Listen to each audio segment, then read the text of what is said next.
did do that a couple of years ago. And there's the Poppy we were talking about. I think that this is not necessarily the most Poppy value because there's 3 champions that just don't even notice Steadfast Presence.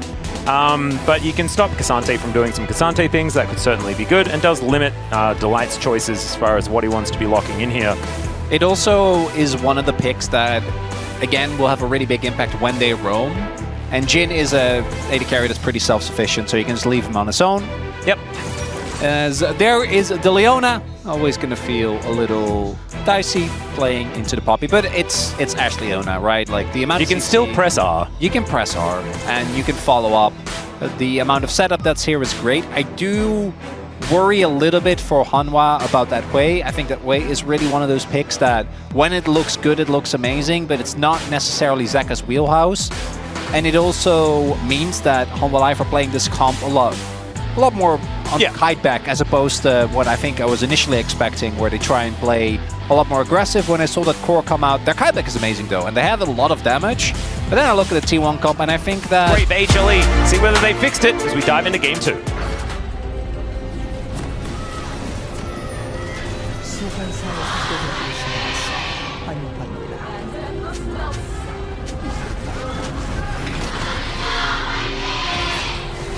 All right, looks like the HANWHA Life esports fans have come alive a little bit here in LoL Park. Maybe they were doubting just a little bit moving into this best of 5, but now they've realized, wait, hang on. This is our team that we were waiting to see all year long. We're good? Yeah. Like, question mark? Which is also how DK fans feel, I must imagine. I mean, well, that's in a different way. That's like a, wait, we're good?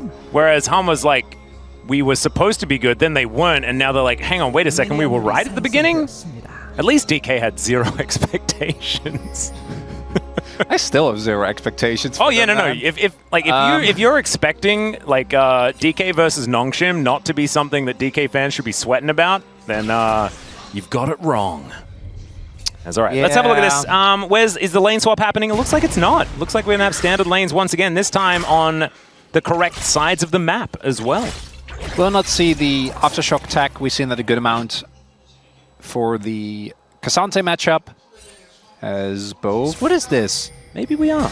This is like the first Herald fights of back in the day. I love this. It's a lot of action. Start this one off. HLE not wanting T1 to be able to close the gap, and Carrier says, I will do that. And Peanut already extraordinarily low. You can see all the AoE damage is massive. Viper and Smash fighting towards the top side, but Faker going to be the first one to go down. Peanut the immediate answer, and ZEUS will be able to execute Carrier off the back end. Doran does not like that, and so he's going to melt almost all of them. Viper and Smash continuing to fight. This is just ridiculous. So far, it's a T1 win in the battle. But man, I just want to see more action like this throughout the rest of this game, as now Viper's in trouble, down to 200. Dancing Grenade, Deadly Flourish going to miss, and he doesn't have the flash, and this extended 1v1 is going to be a Smash solo kill in the end. That's why you pick Rumble, baby! Play for these early fights. I was a bit worried for T1. They didn't have the Wukong out crucially, but neither did Peanut. Didn't have his ult available. Zeka also with a costly miss, I'm pretty sure, of the ultimate. Yeah, didn't see much of the spiraling despair. Yeah, he missed it. A little bit of highlight. The damage that Rumble does in these fights is crazy. Peanut is also really dead. Very dead, yes. Very. Do we need a replay of how that happened? I don't think so. I think he was just in the enemy jungle, and there was enemy there. Yeah, with Zyra, it is one of those things where if you are in a bad position, there isn't really... There's no outs. And he's also getting out-farmed by a Wukong now. This could not be very much worse. Yeah, dying twice will do that. Well, T1 now looking for some more grubs. It's going to be 4 now picked up. Delight wanting to try and contest the river here, but it's so difficult. Yeah, Grasping Roots comes down. There's the Stranglethorns as well, as Owner is getting taken down exceptionally low. The Ignite ticks and takes the jungler away.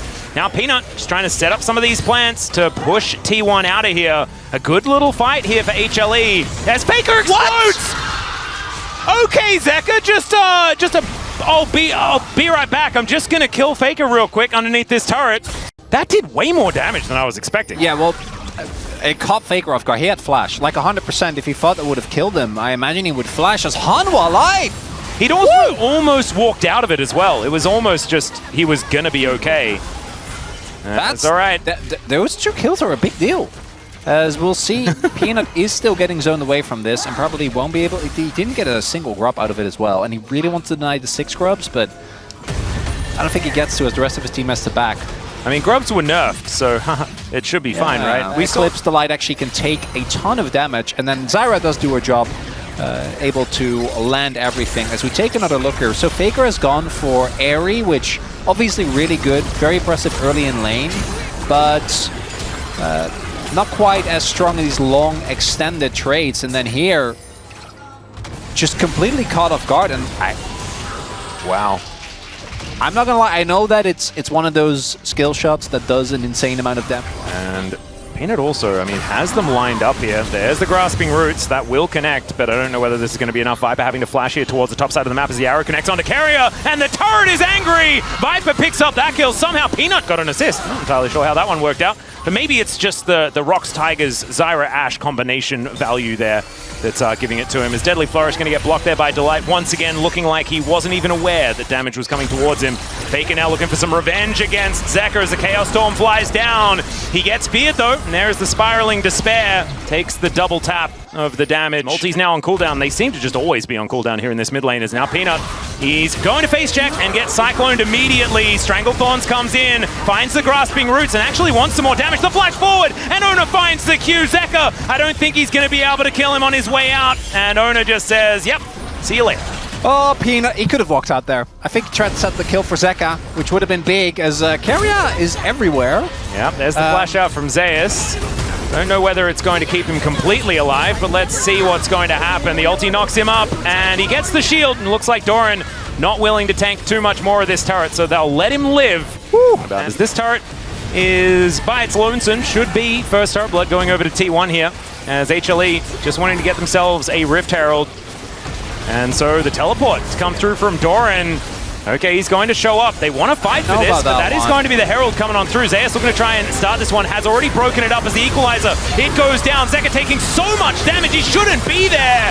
And that's 2 wiped out already. Viper is free hitting, but the Chaos Storm is so dangerous. And Smash is over the wall. They have nowhere to go. They're in the blender, and that means a triple kill for Faker. ZEUS is now going to move towards his turret, but it is on 0 health. And he's the last man standing. What are they supposed to do? He's going to look to try and get back. He does have at least the empowered recall, so that is going to allow him an exit. But T1 are already trying to kill this outer turret in the mid lane. This could have just broken. I don't want to repeat yesterday. No, I don't think anyone wants to repeat of yesterday, and it's not even scoreline dependent.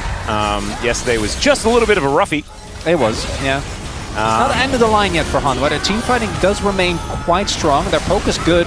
Yep, they've certainly got some tools. The sieging capabilities are there with people like Zekker. As okay, Equalizer just going to be thrown on top of Peanut, and the Spiraling Despair is exactly that for Doran. He just gets wiped out. Zekker going to grab that kill, and there's no response here for T1 so far. As it looks like positioning around the Dragon is what we're fighting for. ZEUS looking for an angle, but there's a Cyclone from Ona. Peanut going to explode.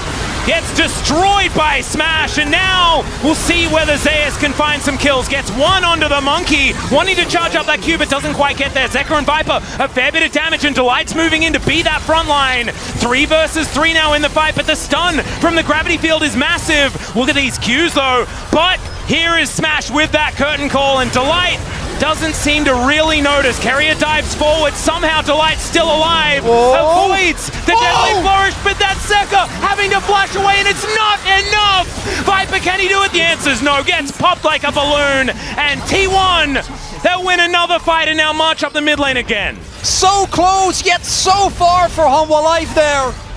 Smash remains standing. Faker with what, like 3 big W's. Got another one right there. The TP though, we're not done. We are certainly not. ZEUS looking to make his way, and he'll be spotted on this control ward. Can they get out? That's the question. This is a lot of money sitting on Smash. Going towards.